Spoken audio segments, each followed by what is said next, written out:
साथियों, भारत की हमेशा से बड़ी ताकत रही है। मुश्किल समय, कितना ही कठिन समय क्यों ना आए, मुश्किल के समय हमारा देश एकजुट होकर खड़ा होता है। बीते कुछ समय से आप देख रहे हैं, दुनिया के कई देश युद्ध, अशांति और अस्थिरता से घिरे हैं। वेस्ट एशिया में जो हालत बने हुई है, उनका असर पूरी दुनिया पर है। ऊर्जा जरूरतों की, डीजल, पेट्रोल और गैस की दिक्कत पूरी दुनिया में बढ़ गई है। ऐसे संकट में भी भारत ने हालातों को नियंत्रण में बनाए रखा है।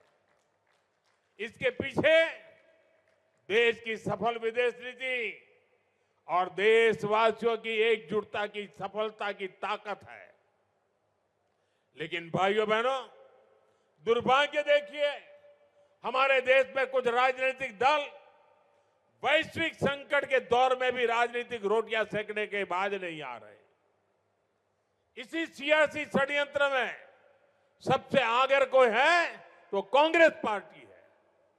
आज जब देश को एकता और एकजुटता की जरूरत है, कांग्रेस के नेता देश को बांटने में लगे हैं। आज जब देश को भरोसे की जरूरत है, कांग्रेस भय और अफवाह फैलाने में लगी है। आज जब देश को संयम की जरूरत है, कांग्रेस लोगों को उकसाने में जुटी है।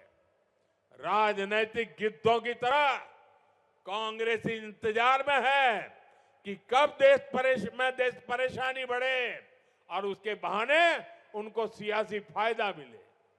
भाइयों बहनों, आज दुनिया के छोटे से लेकर बड़े सुपर पावर देशों तक में डीजल, पेट्रोल के दाम कहीं 10%, कहीं 20%, कहीं 25% प्रतिशत बढ़े हैं।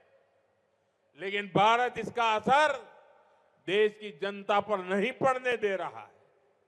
कांग्रेस को सहन नहीं हो रहा, इसलिए वो लगातार अफवाहें फैला रही है ताकि देश पे डर का माहौल बने और लोग पेट्रोल पंपों और गैस एजेंसियों पर लाइन लगाकर खड़े हो, अव्यवस्था फैल जाए।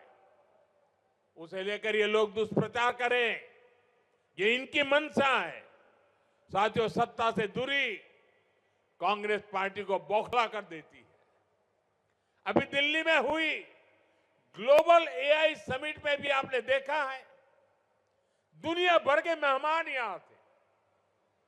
दिल्ली की एआई समिट की पूरे विश्व में प्रशंसा हो रही थी, लेकिन कैसे विरोध के लिए कांग्रेस के लोगों ने अपने कपड़े तक फाड़ दिए।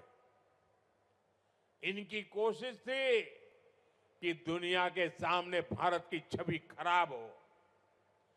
आज के हालात में भी कांग्रेस भारत में नफरत करने वाली विदेशी ताकतों की भाषा बोल रही है। हमें कांग्रेस के इस षड्यंत्र से सावधान रहना है। साथियों, भारत किसी भी मुश्किल परिस्थिति का सामना डट करके कर सकता है। यह हमने कोरोना काल में भी दिखाया है। उसी तरह यह समय भी साथ रहने का है। हमें इस बात पर गर्व होना चाहिए, आज जब पूरी दुनिया केवल अपने बचाव में लगी है, भारत न केवल स्थिरता बनाए हुए है, बल्कि विकास के रास्ते पर भी हर दिन आगे बढ़ रहा है।